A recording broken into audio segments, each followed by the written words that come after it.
ছোটবেলায় আমরা সবাই একবার হলেও ভেবেছি, ইস, যদি ঘড়ির কাঁটাটা ১ ঘন্টা এগিয়ে দিতে পারতাম তাহলে হয়তো স্কুলটা একটু তাড়াতাড়ি ছুটি হতো বা খেলার সময়টা একটু বাড়তো।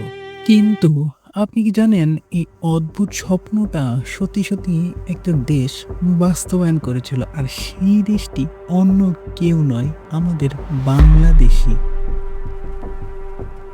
শুনতে অদ্ভুত হলেও এটাই সত্যি যে ১৬ বছর আগে ঘড়ির কাঁটা নিয়ে এমন এক কাণ্ড ঘটেছিল যা আজও অনেকের কাছে একটা আবছা রহস্য।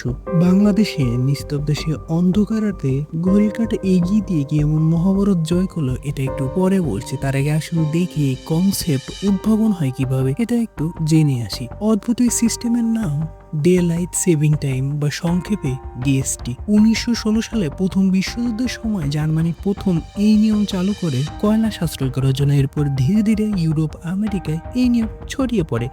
২০০৯ সালের ১৯ জুন বাংলাদেশের ঘড়িতে তখন রাত ১০টা বাজে ৫৯ মিনিট। পুরা দেশে এক অদ্ভুত উত্তেজনায়। ঠিক তখনই ১১টা বাজার কথা, কিন্তু সরকারি নির্দেশে এক লাফে ১২টায় নিয়ে যাওয়া হয়। এ যেন এক সিঁড়ি বাদ দিয়ে পরের সিঁড়িতে ওঠার মতো। লক্ষ্য ছিল প্রতিদিন অন্তত ২০০ মেগাওয়াট বিদ্যুৎ সাশ্রয় করা। কিন্তু বাঙালিদের কি এত সহজে নিয়মের বেড়াজালে বন্দি করা যায়? আমি আমি বিশ্বাস করি না।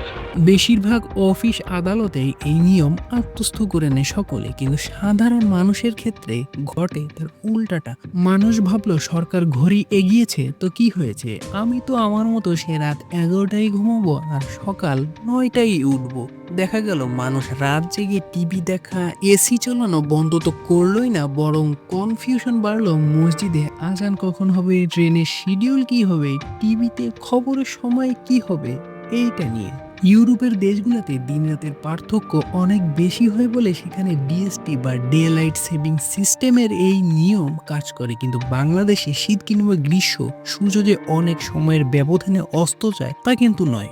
যেমন শীতকালে ডিসেম্বরের দিকে বাংলাদেশে সূর্য অস্ত যায় বিকাল ৫টা ১০ থেকে ৫টা ২০-এর মধ্যে, আর গ্রীষ্মকালে জুন মাস পেরিয়ে যাওয়ার পরও সূর্য অস্ত যায় বিকাল ৬টা ৪০ থেকে ৬টা ৫০-এর মধ্যে, অর্থাৎ ১ ঘন্টা ২০ অথবা ৩০ মিনিট এদিক সেদিক হয়। অন্যদিকে ইউরোপের লন্ডনের কথাই ধরুন না, শীতকালে সূর্য অস্ত যায় যেখানে বিকাল ৪টায়, সেখানে গ্রীষ্মকালে সূর্য অস্ত যায় ৯টা থেকে ৯টা ৩০ মিনিটের ব্যবধানে, যেখানে পার্থক্য বাংলাদেশের থেকেও অনেক বেশি, প্রায় ৫ ঘন্টা।